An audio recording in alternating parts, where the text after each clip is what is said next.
Hello, my YouTube friends. Thanks for joining in again today. Man, we got a lot of great things going on, and one is another Shure SM7B giveaway. All you have to do to enter in the contest is hit that subscribe button, slam that bell, and say down there as to why you love Shure microphones, man. It's easy. It's easy as that. But I've got some other really good things, some interesting things I want to talk about today, man. And one is today I was doing some rehearsing on some of my tunes that I've got. And I was singing through my lovely, beautiful AK-47. And as I'm singing through this microphone, I was thinking about a past video that I did, and I was wondering if there was a burn-in time on the tube that Telefunken has out. And if so, you know, I was thinking, well, how long is this tube going to last? Simply because I left it on last night, and it stayed on the whole night. And I woke up this morning, I was like, oh, man, I better do my rehearsing this morning because I really need to turn that off. And that's the only thing that crossed my mind. I needed to turn it off. And so I got to looking online for these microphones and some different places that I like to shop and call on. And they discontinued this model. They discontinued this mic. And man, I love this microphone. It sounds really, really good for my voice. You know, all around good microphone. It just really sounds good. Nice highs, buttery, nice, smooth highs. They're not harsh. I have a real sibilant voice, so I really need a microphone with a nice capsule and one that's going to round off that sibilant sound in my voice. And so, man, I was rehearsing, and then I called around some different places, and they said, yeah, they discontinued that. They have a new one out. The new one that they have out only has 3 polar patterns, and it has a different tube. And I got to looking, you know, about the information that was put out on this microphone.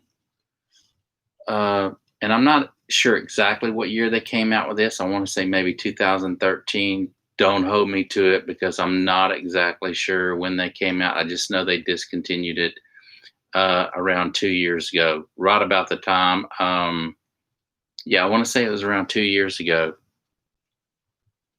But they can't find this one, the AK-47 or the AR-51, and they have 2 new models out that took the place of this one and the AR-51.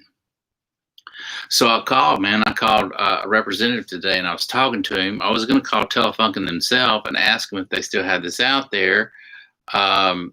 But I had the other guy's number in my phone, so I just dialed it, and I was talking to him, and he was saying that they designed this around the tube, new old stock tube. So, man, I got online and started looking at some information. Let's see what I found. I know I took a picture of it earlier, but this is the circuit design right here. This is what they have as far as the circuit design.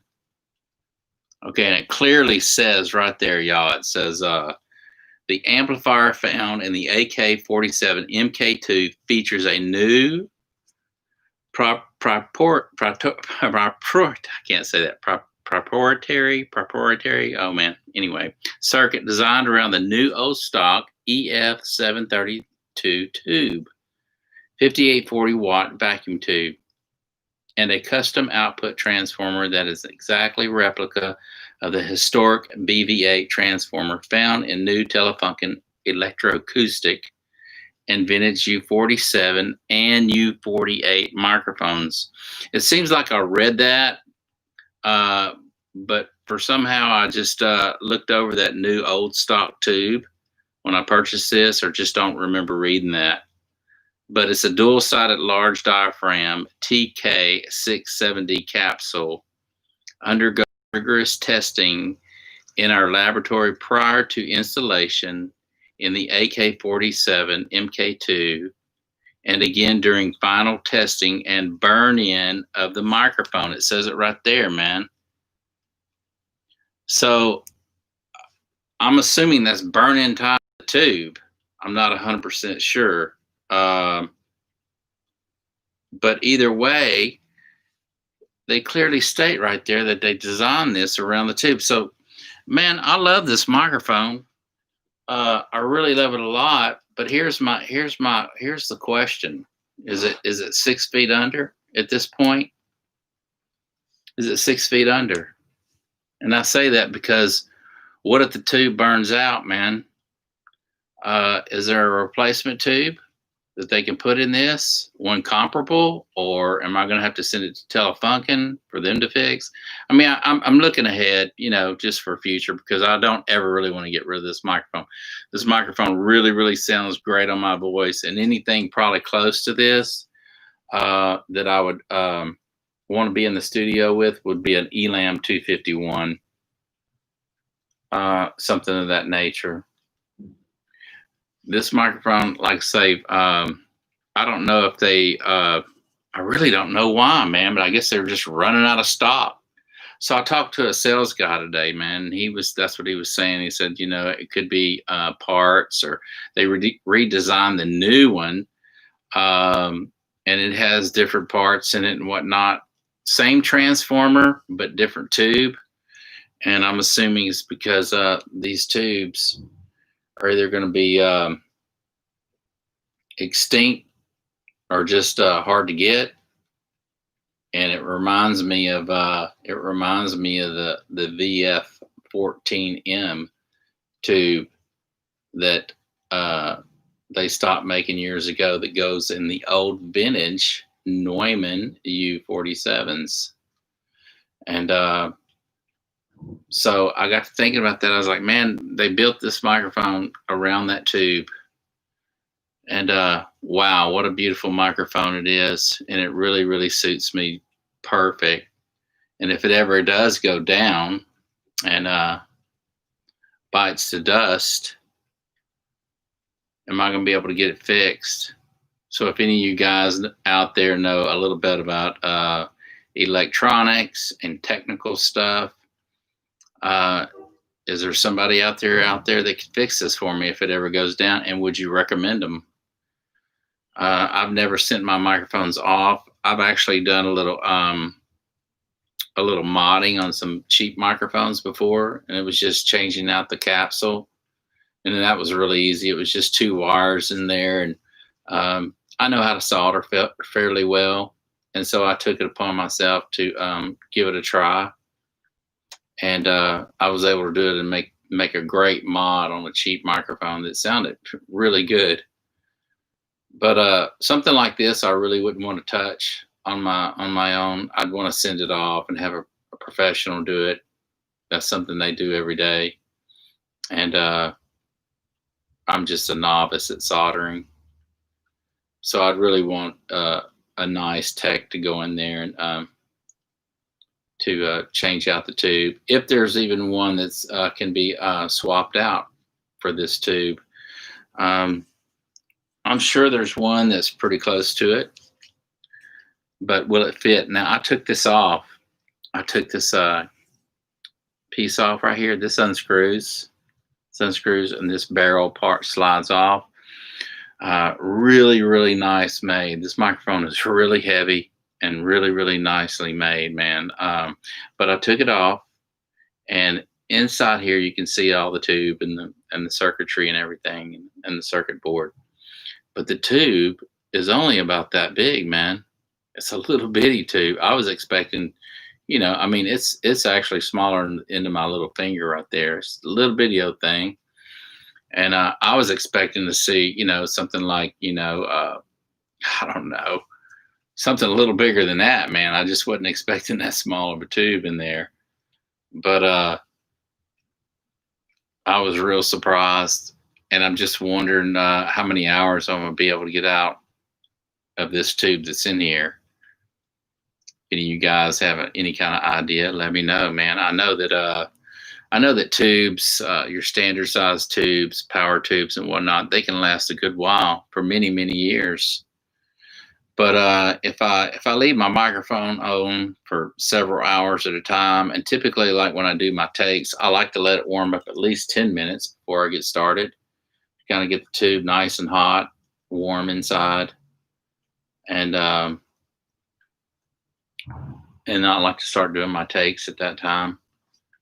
And sometimes, depending on the song or whatnot, I'll go in and do a vocal take and do 3 or 4 takes of it, and then listen to it, and then come back the next day.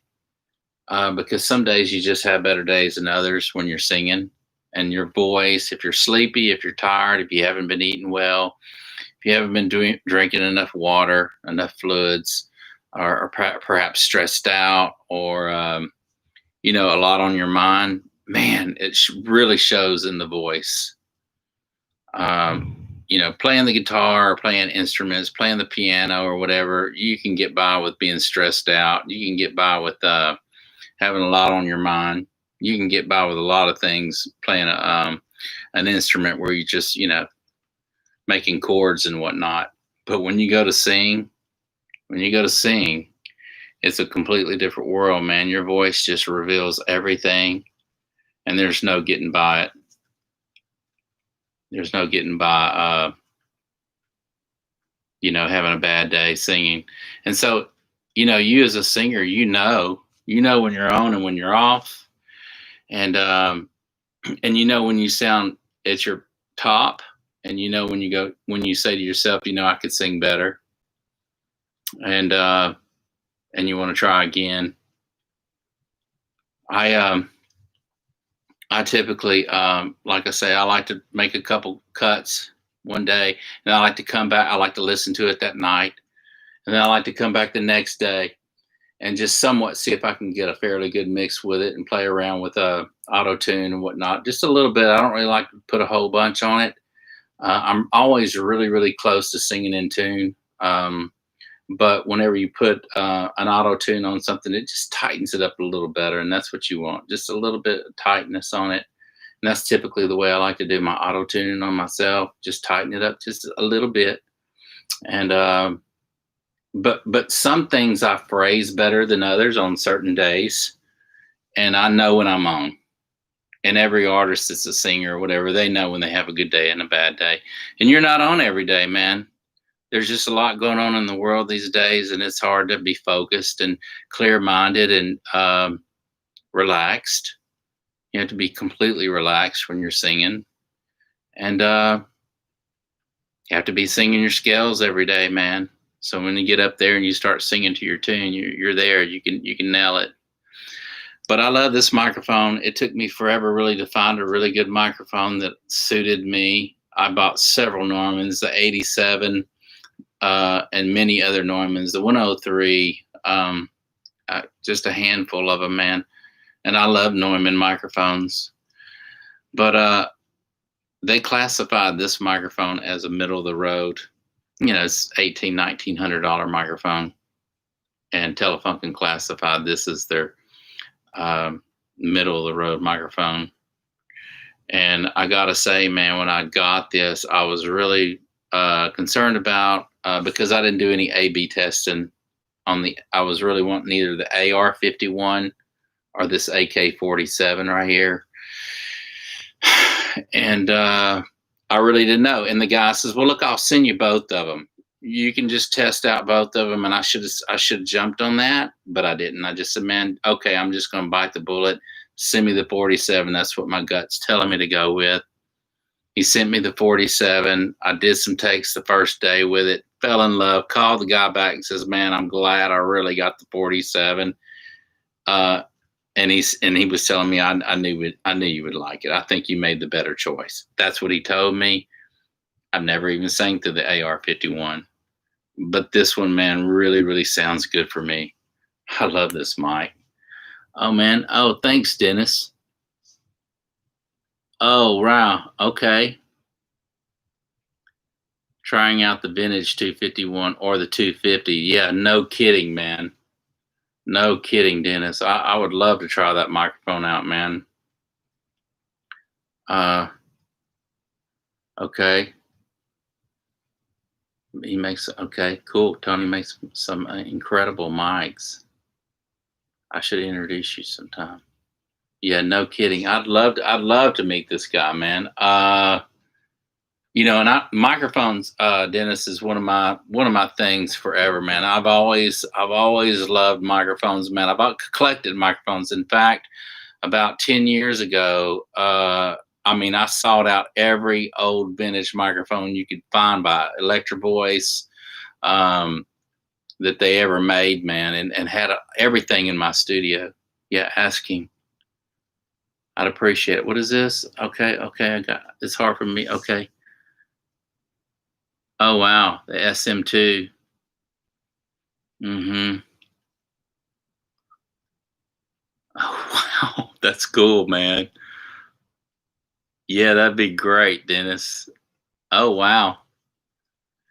Owns Telefunken. Yeah. Oh wow. Oh my gosh, man. Well, tell him, man. Look, I'm curious to know about. Not that I drop any money on the Telefunken U47. Not that I drop 10 bills on that right now. 10 grand. But that would be one that I'd be interested in singing in at some point in my lifetime. I would be thrilled to sing through something like that. But microphones, man, Dennis has always been just, I don't know, man. You know what it is when you love music, when you love recording, you love anything to do with being a part of this world, man. You just, it's in your blood, man. It's like going back to the beach. If you love the beach, you just gotta get back to the sand and the breeze and the wind and enjoy that. It's just in your blood, man. And I can tell it's in yours too. Audio mixing and recording and whatnot. It's just a passion. And when you run into people like us, it's a beautiful thing, man. Because a lot of people just don't understand the love you have and sticking with it. I've stuck with. I think I started recording on some cheap stuff, and I want to say 1983, sometime in that area. Sometime around that time, started recording on reel-to-reel stuff, and had some old Yamaha mixing boards. But anyway, man, it's just been a part of my life forever, man. And I stuck with the whole thing, the music part, the musicianship side of it, and then the engineering side of it, and just dove my head in anything I could dive my head into, and be around other people who had a passion for music and recording as well. Yeah, that'd be great, Dennis, if you could. If you could ask him, that's awesome, man. I want to do. I really want to get on here, man, and do a live chat with you. Maybe one night next week or whatever, we can get on here, and there's a thing called Be Live, and it'll actually bring up me and you side by side in the same picture. And I'd love to ask you some questions about some of the things you've done and been a part of, man. It'd be an honor, man. And my everybody on my YouTube channel would love it, dude. So I want to ask you some of the boards you've mixed on. That's what I'm really interested too in, actually, what kind of mixing boards you played with, man, whether API or Neve or some of those killer boards like that. But anyway, this microphone, man, for the middle of the road for me, man, I don't know, man. But I was thinking like you, man. I really want to do that 251. Try that out. It's a beautiful microphone, man. I wondered why they stuck with the color they have on that mic. But it's kind of I wouldn't say a girly color. Let's see. Sounds good to me. I have some crazy stories. Yeah, I want to hear some crazy stories. I like crazy stories, man. I enjoy all of them. It doesn't matter how crazy they are, man. I like them all. Yeah, man. So the Telefunken stuff, man, I've always, I don't know, man, just that 251, it just had, I don't know if it's the cream or the green, light green or cream. color, but I've often wondered why they stuck with that color for so long. I came into the studio world as an assistant. Oh, MICK, GUZAUSKI. Okay, wow. We'll talk though. Okay, perfect, man. Thank you, man. Oh wow. Okay, it seems like who did MICK who did he actually mix albums for, man? Do you know any big people out there that he actually did some albums for? Mixed down? Cream. Oh wow. You know, man, dude, that is awesome. It seems like okay, bad to the bone, man. It seems like I read some articles about this guy in either Mix magazine or Electronic magazine or one of my recording magazines way back in the day, and they had pictures of him in there. If it's the same guy, but that's awesome, man. Eric Clapton, yeah, this is him. This is the same guy, man. I bet. Does he have dark hair at one time, or did he have dark hair? Wow. Oh, wow, man. Celine Dion. That's amazing, man. And you were underneath him? Oh, wow. I'm sure you have. Yeah, I have. I have, man. I've read articles, a lot of articles about him, man. Wow. He's still around. Amazing. Good. Well, tell him I said hi, and he still has fans out there, man, because I used to read all the stuff in every electronic magazine and recording magazine there was. Michael Jackson, who you met. Back to the bone. That's really cool, man. He had hair. Yeah, okay. Well, we all lose our hair at some point, most of us. It's gray now. Okay. Yeah, man. Was he a kind of heavyset guy with glasses? Maybe round glasses? Seems like that's the vision I see of him in one of my magazines. I don't know. It's been years, man. I could possibly get him to appear as well. Oh, my goodness. Wow. Wow. What an honor, man. Really. Dude, I can't believe you're on my channel. I say that with all humbleness, man, because it's a neat thing, man. Yeah. Oh, wow.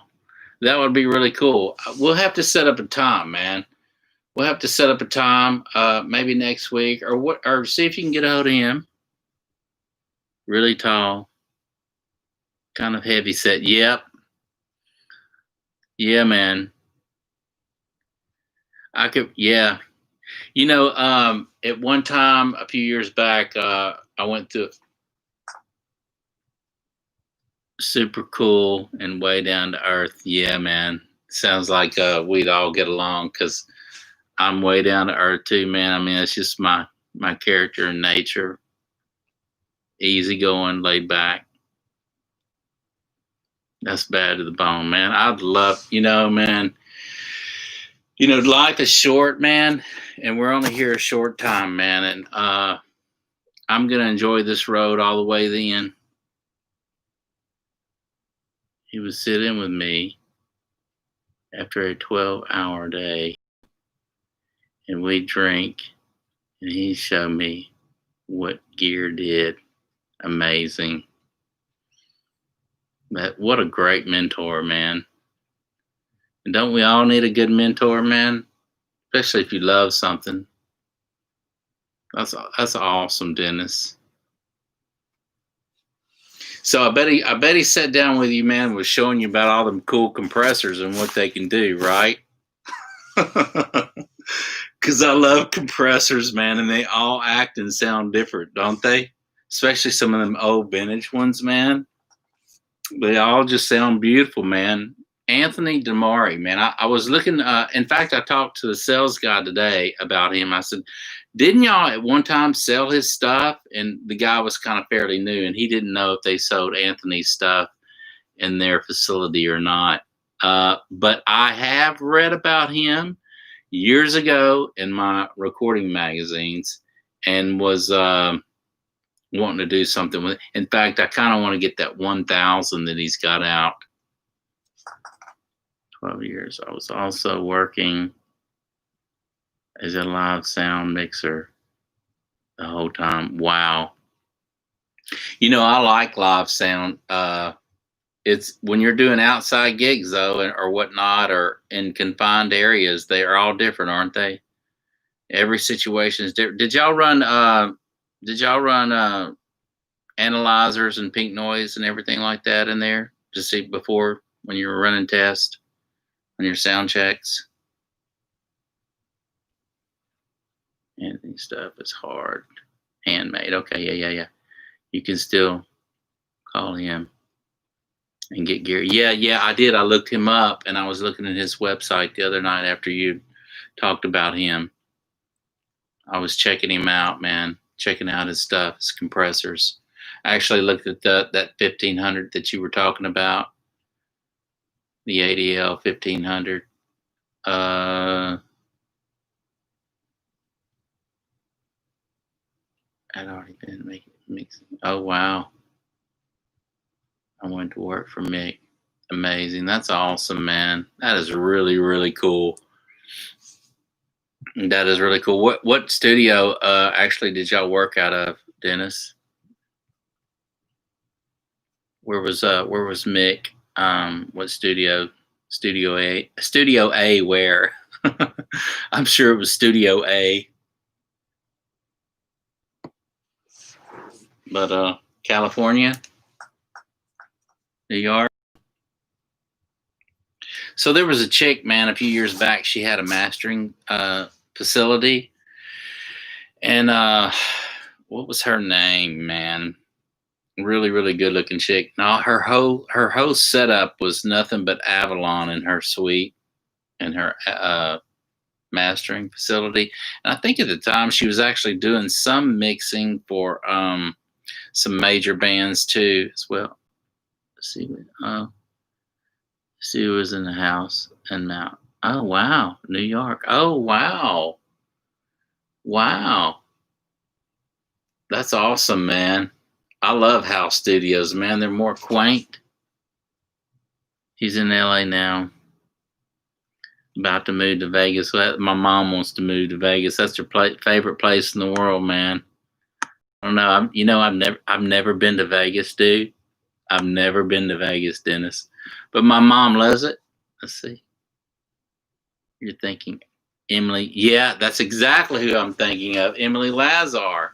In fact, I sent off a little demo. It was a little demo I did, and I didn't spend a whole bunch of time with it. Sent it to Emily. She did the mix on it. On the master, it sounded beautiful. But I don't think she's doing mastering anymore. Seems like I tried to look her up to send some more stuff off to her, and I don't think she has her place anymore, man. We had a Sony in Oxford. Oh my gosh, dude. Yeah, I've only been there for work. Oh, wow. Where, at Emily's place or Mick's place?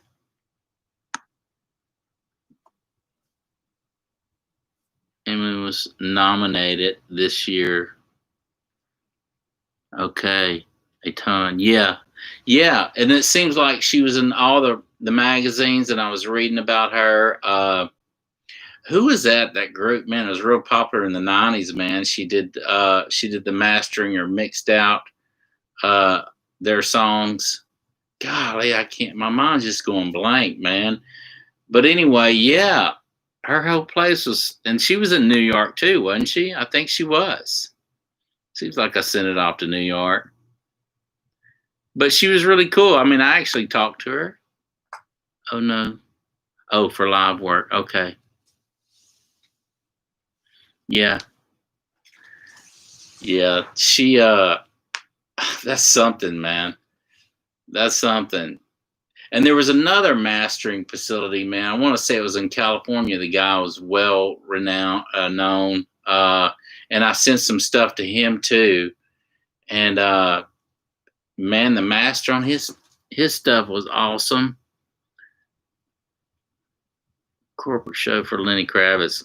Wow, Lenny is his stuff was a trip, man. When he showed up on the scene, I just remember seeing him up there with his nose ring and jamming, and fell in love with his music. There's actually a song he sings where it sounds like he's going through some nice saturation on his voice before it even hits the tape. I don't know if they're saturating the heck out of it on the preamp side or on the tape side, but it sounds beautiful. I can't think of the name of the song, but its voice sounds really saturated, like it's going through some type of tube or whatever.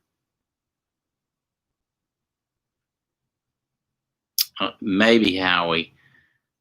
That name don't sound familiar though, Dennis. In California, there's another guy. Yeah, the Lenny Show record. Oh wow, recorded. Oh wow, wow. What did y'all dump that on? Was that going through? Did y'all have that going through a separate mixer in real time? Sounds like exactly like the recording. I bet. I bet, man. And were you behind the board that night, moving those faders? Were you part of that, man? I bet you were. Awesome. I have the Lenny Show. There's a bunch of them. Oh, wow. Amazing, dude. Okay. Master, okay. Oh, yeah, mastering guys. Right.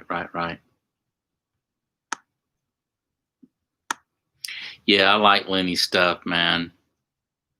What was that real popular song that he sang, man, in the 90s, late 90s? I love it. In fact, if I heard it today, I'd turn my stereo system all the way up and crank it. We've got okay feeds to other rooms. Exactly. That's what I was thinking. Cat 5 or something like that, running to other rooms. We got feeds to other rooms and Dante. Okay, perfect.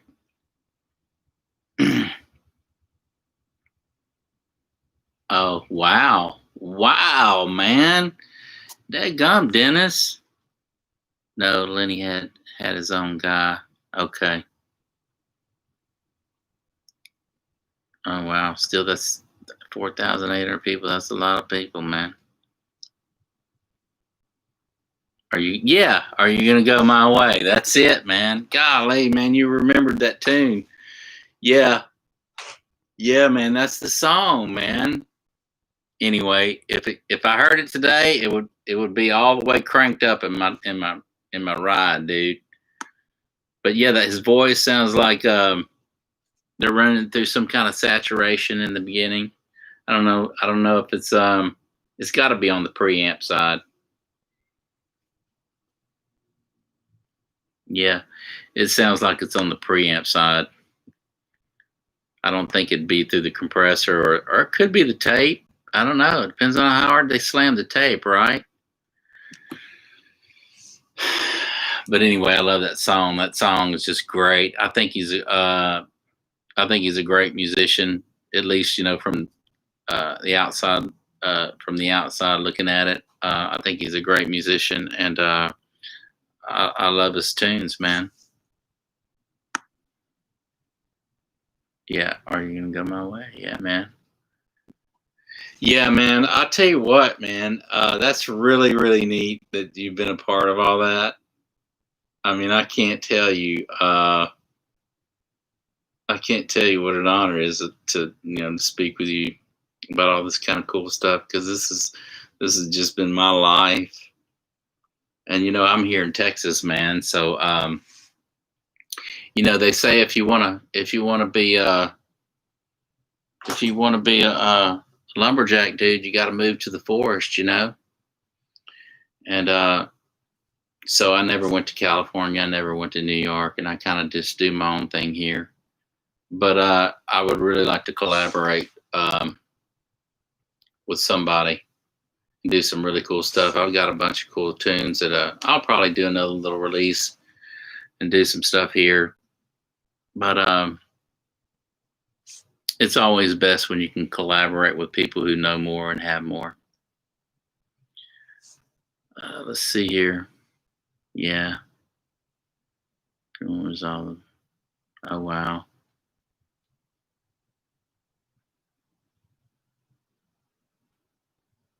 Oh, a plug-in on it. Wow. With waves or something like that. Probably a waves plug-in. A rack of vintage gear as well. Yeah. I'm happy to share. Thank you, man. I was in Dallas in February. Oh, dude.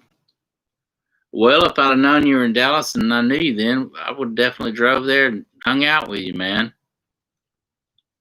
Did a thing at Convention Center. 45,000. Wow. Nice. That was a big PA. I bet. What kind of speakers did y'all have in there, man? Are they JBLs or something like that?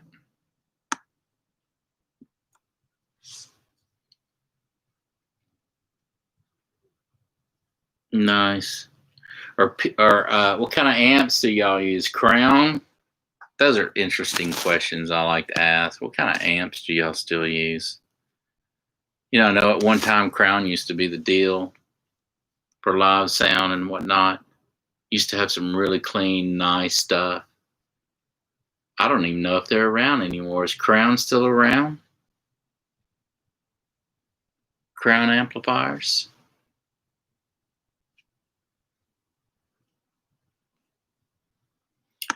But anyway, yeah, man, let's chat again. Oh, let's see. Okay, you're still there. Likely waves. Okay. And some pretty decent waves. Okay. Yeah, I like, you know what, Dennis? I like using the wave stuff, man. I have the gold bundle and several other plugins from them. I have a couple of their reel-to-reels, and I like putting one on the master, and I like sometimes even putting one on the vocal track, man, before it even gets there. I like waves. I like their EQs, and it's some those plugins, you know, when you can hear what they're doing and you can hear a difference of what's going on, then you know you got you a good plug-in. If it don't do anything, then it ain't no good for me.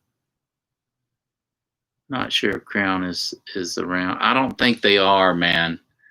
I think Crown was more, you know, 60s, 70s, maybe even 80s, but I don't, you know, I haven't seen anything 90s and up. Oh, wow. Wow. Massive subs. Arrays, yeah. Gotta have them, man. You gotta have them. You gotta have them. JBL SPX 932. Two back wall arrays. Nice, man. Man, I bet y'all had that place sounding good, man. I bet you had it sounding good in there. Y'all got a big crew that sets that all up, right? I hope so.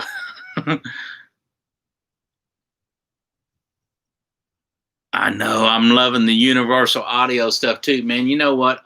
When they first came out with I had the 2108 preamp by Universal Audio, and it was a 2-channel amp, Dennis, and I love that thing, man. I mean, it just was rock solid and sounded beautiful. I don't even think they make the 2108 anymore, but I bought the 610, the 1176, the 2108.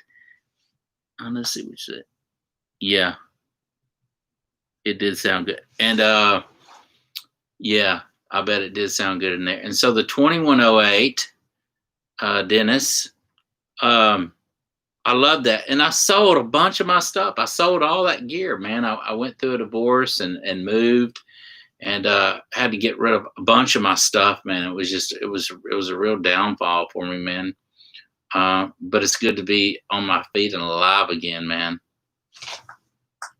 It's just hard getting that old stuff back. Let's see. We're about 16. Oh, wow. Oh, wow.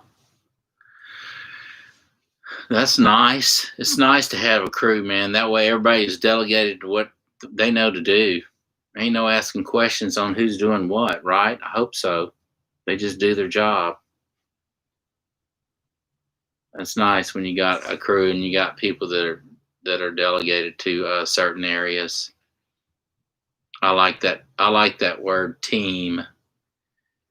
Team is a good thing. It's hard to find these days a good team, man. But if you got a good team, they're well worth taking care of and keeping around because they're going to take care of you, man. Yeah. So Universal Audio, man, I got rid of a bunch of my stuff, man, and I really had some pristine recordings with them with Universal Audio stuff. And I really want to get some of it back. It seems like I was talking about my my AK-47 a while ago. It seems like sometimes companies take a couple steps forward and overshoot, and then they take a couple steps back in their products. I mean, have you found that out? Do you find that to be true? It seems like that's what they do sometimes. I don't know if they're cutting back or they're just more concerned with the production side of it rather than the quality. I don't know, man.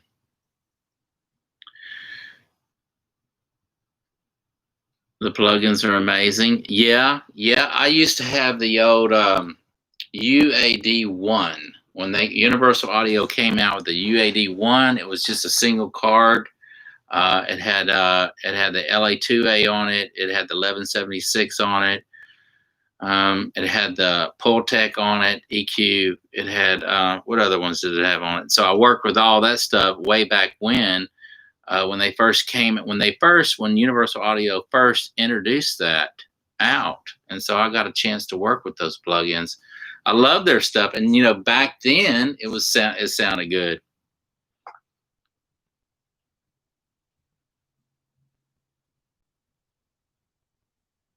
Yeah, they do need to measure that, and you would think they'd be able to do it with online and stuff like that.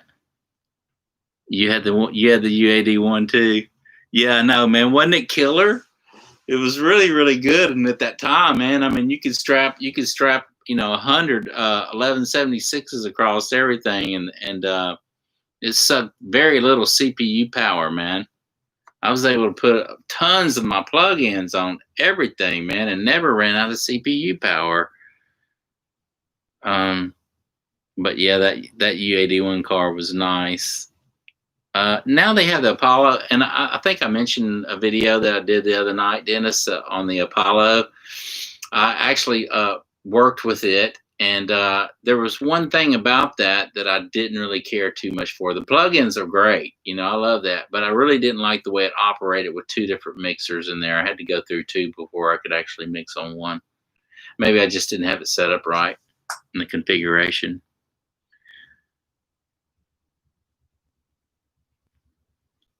Oh wow! Okay, they have it. They have it dedicated for live sound. Wow, I didn't know that, man. That's nice, man. So when you say dedicated, do you mean specific plugins that's already mapped out for, say kick or snare or vocals or whatnot? In other words, the chain that they're running each thing in. I don't love the mixer thing either. Yeah, I know, man. I didn't like that at all, and especially I had all that stuff on my my Mac, 13-inch Mac.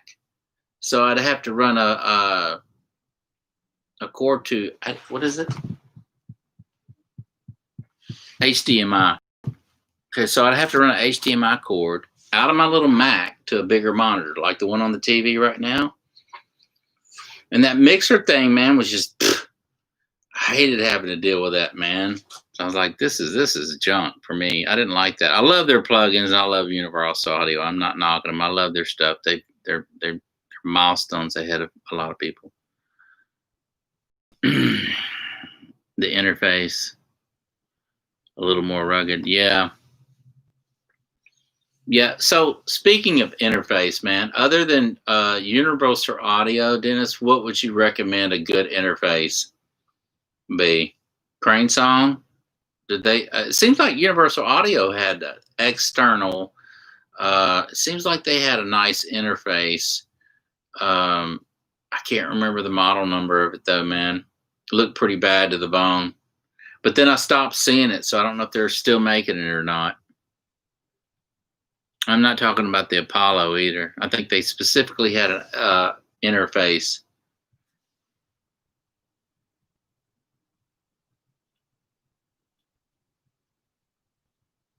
Oh, the RME? Yeah. Yeah. Okay. So I started out with RME as well, and it had RME on the back of the interface, but on the front of the interface, it had Nuendo. So my first, when I started working with the computer on the computer side of things was Nuendo 2.0, and my interface was a Nuendo piece, but it had RME on the back of it. So RME made it for Nuendo. SSL interface is pretty excellent for the price. Okay. Okay, under 300. Oh wow, I didn't know that. Okay, so right now I have the PreSonus, and it has the fat channel on it, and it sounds pretty good, man. It actually sounds better than at the time when I had my RME with the Nuendo on the cover plate. But they've gotten a lot better since then. The sample rates, everything's better now. I think it only had like 44. You could record at 44. You could record at 48, but it didn't have 96K. And then the year after I bought that one, they came out with one with you could record at 96K. And I think now we're at what, 192, which is insane. Nuendo and Army. Okay. We're kind of doing things together. Yes, it makes sense because when I like I say, when I bought the interface, it clearly had the cover plate on it was gray and it had Nuendo on it. I turned it on the back side of it. It had RME on the back, so I knew that's who made it. I guess it's kind of like tubes. There's only 3 companies out there that makes tubes, but they just put other people's names on them. And build them to make them to their specs or whatever that might be. Oh, they went their own separate ways. Tight with Yamaha now. Oh wow, I didn't know that. See, I didn't know that, man. You got all the ends and what's going on, man. That's nice. I didn't know that. Well, I wonder what they're going to do with Yamaha, man. I wonder what they're going to do with. See, I work with Nuendo stuff. All the way. So I started at 2.0, Dennis, and then I worked my way up all the way to 6.5. And then I said, well, I really want to learn a different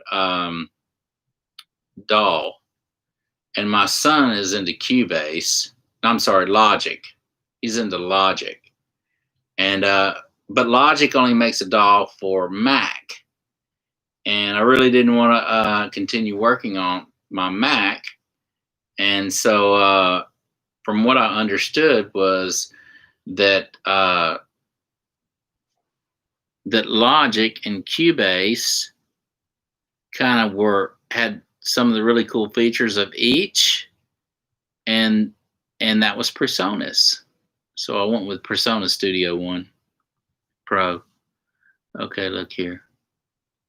They did go their separate ways. Okay, Nuendo's kind of tight. Yeah, okay. Read that. Yamaha. Is a new window. Center broadcast console. Oh wow. Wow. Interesting. And everything is it has recall and everything. I'm sure it's all digital, right? That board, it has to be digital nowadays.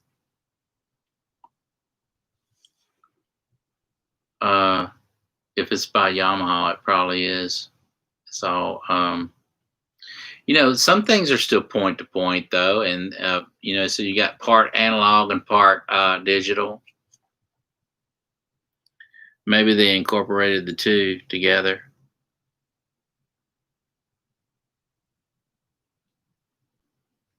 Oh, nice. When you say music, you mean recording tracking or mixing?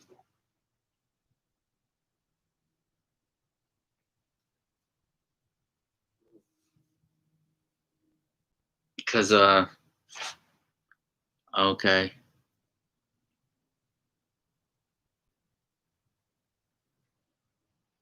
The tracking. So I would like to know your thoughts, man, as far as mixing in the box, the computer, or mixing coming out of there and mixing on a board. What do you favor? Or do you do both? Because I got to tell you, man, you know, if you use a board, you always get the flavor of the board going in and coming out, you know, rather than mixing in the box. He tracks, mixes music with it. Oh, nice. I bet it sounds good, man. I'm gonna have to check into that board, man. I'm gonna have to see what that's all about, man. I haven't heard of that. I'll call some guys tomorrow, man, and ask around about it.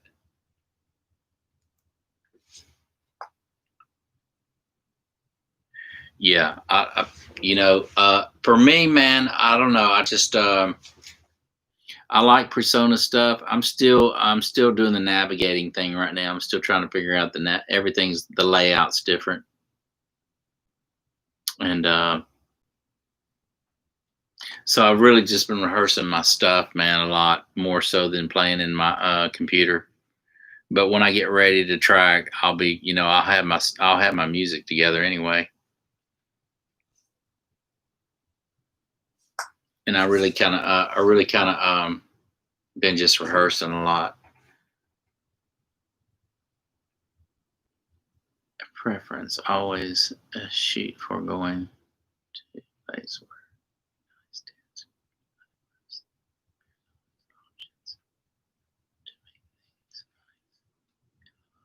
I know. I know, man. I like the options to make. I like the options in the box, man, because it's all right there.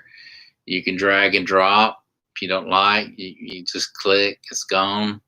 But this is kind of what I was thinking, man. This is what I was kind of thinking, Dennis.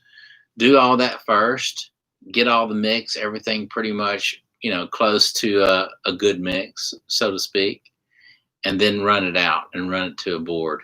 Once you've got all the plugins and everything there, then just add the ice cream on the way out before you actually go to, you know, to DAT or your master. That's kind of what I was thinking. That'd be nice to do, to be able to do both, you know.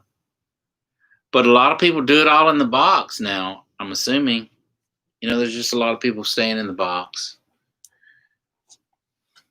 But I like Waves plugins, man. I like their stuff, man. It's good stuff. I can hear what it's doing, and that's why I really enjoy it. You know, any change that I make or subtle changes or whatever. What you got down here? Okay. So what about API? You ever play with any API stuff? Because that's some great stuff, I think.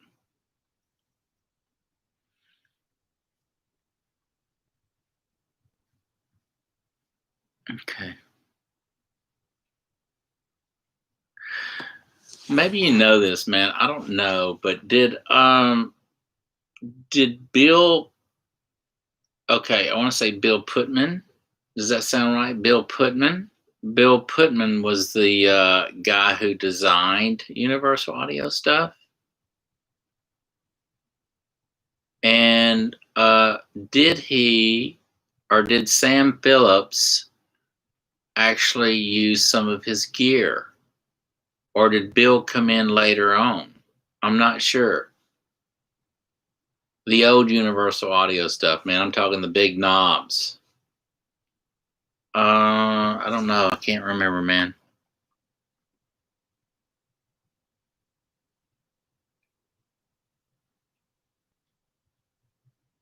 Nice. I bet it sounds great when you pass some stuff through those old tubes, man. Oh, wow. Altec. Oh, wow.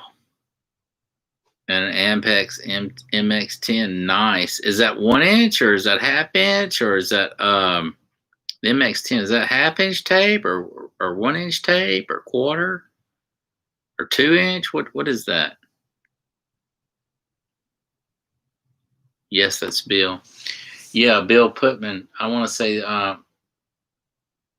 yeah, and all his stuff was.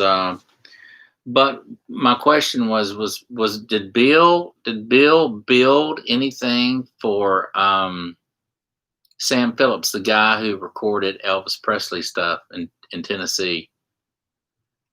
I can't remember, man. It seems like I read something like that at one time. Renowned.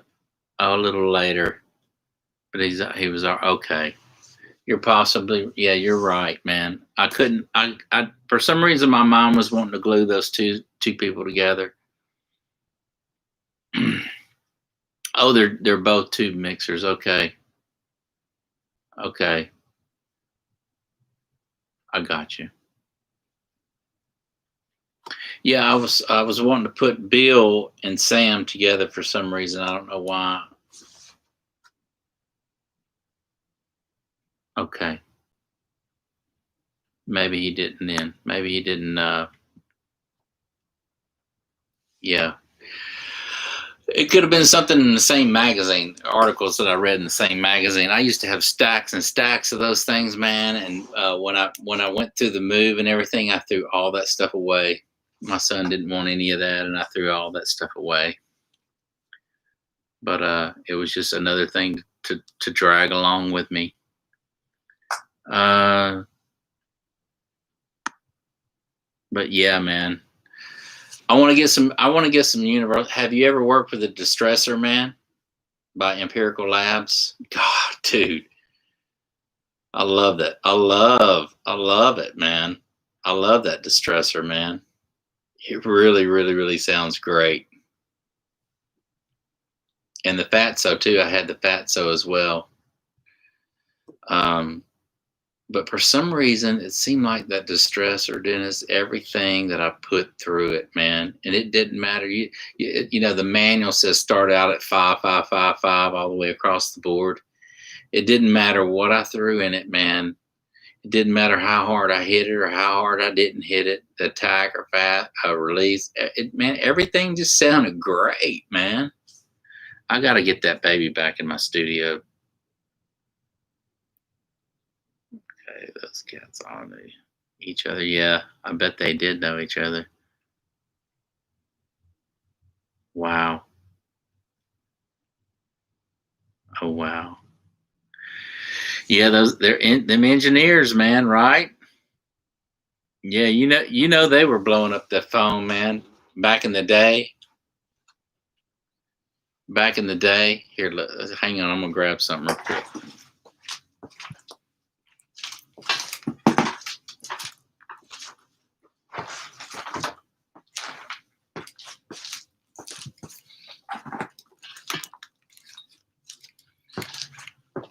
So back in the day, man, they were talking through phones like this.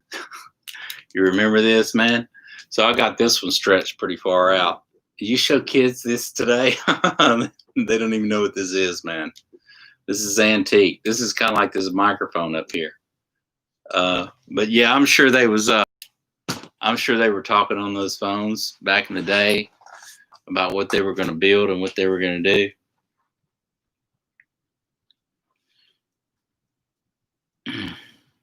Mm-hmm. Mod rules, yeah. Yeah, man. LOL. I know, isn't that funny? I mean, I remember stretching those cords out as long as I could to talk in private back when I was a kid. You know, it seems like I'd grab it and slide down a wall somewhere and sit in the hallway or wherever I could so my parents couldn't hear me talking. Try to have some kind of privacy.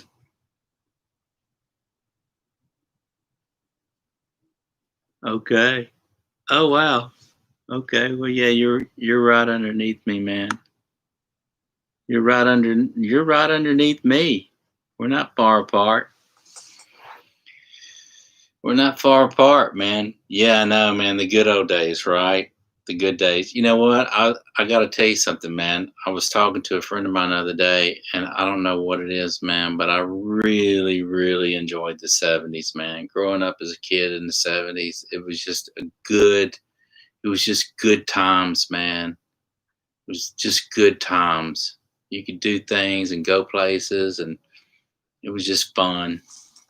For me, it was.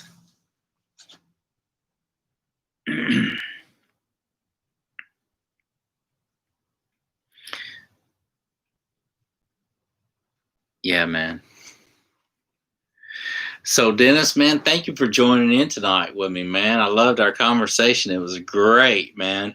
I really, really enjoyed it. I want to do a live cast. I want to do a live post with you, man. So stay tuned and keep commenting down there too. As you know, why you like Shure microphones. I know it's not probably a big deal to you, but comment because you know your name's going in the drawing, and it would be nice if I mean it's free.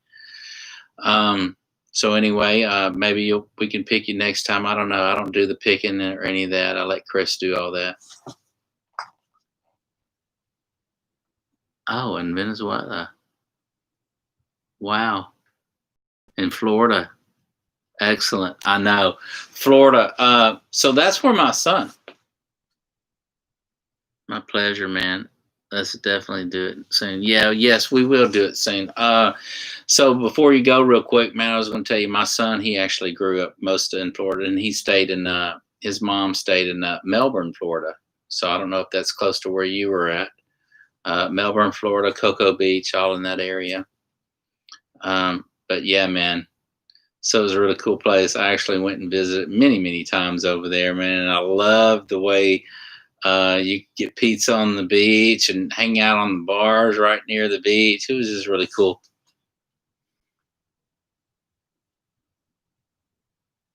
I know you need the SM7. You need the SM7. If you don't have one in your locker, dude, you need one. I've got one that's been sitting in my locker, but I've just been so into this daggum AEA ribbon mic that I haven't pulled it out. But I'm going to pull it out probably next week or maybe even sooner, and just plug it through this Tone Beast here that I have. I haven't even used it through the Tone Beast, and I'm gonna plug it in and see what it sounds like with this pre cranked up to 60 dB. That's a good starting point for that mic. Fort Myers, West Coast. Oh wow, wow. On the other side. See, I've never even been over in that area, but my dad, when he was living, he that's where his mom and dad were.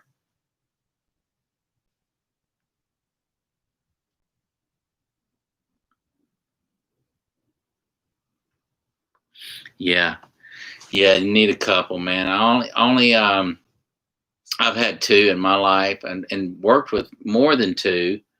Got rid of one and kept one, and but I'm gonna dig it out. I'm gonna dig it out, man. Of the mic logger, and dig it out and plug it into this Tone Beast here, and just see what it sounds. I really need to do an A/B test between the two, just to hear the difference and do some recording. And I don't know. I'm excited, Dennis, to start to sing through this. I know it's not going to be the ideal microphone for every song that I want to sing through, but on some songs, it's laid back and more voice up front, and with different delays going on. I think this microphone, I just got a vision of what I kind of want to do in my mind, or how I want to do the tracking with it and print. I can just kind of hear it in my head, you know, so it's conveying it, putting it on tape or whatever.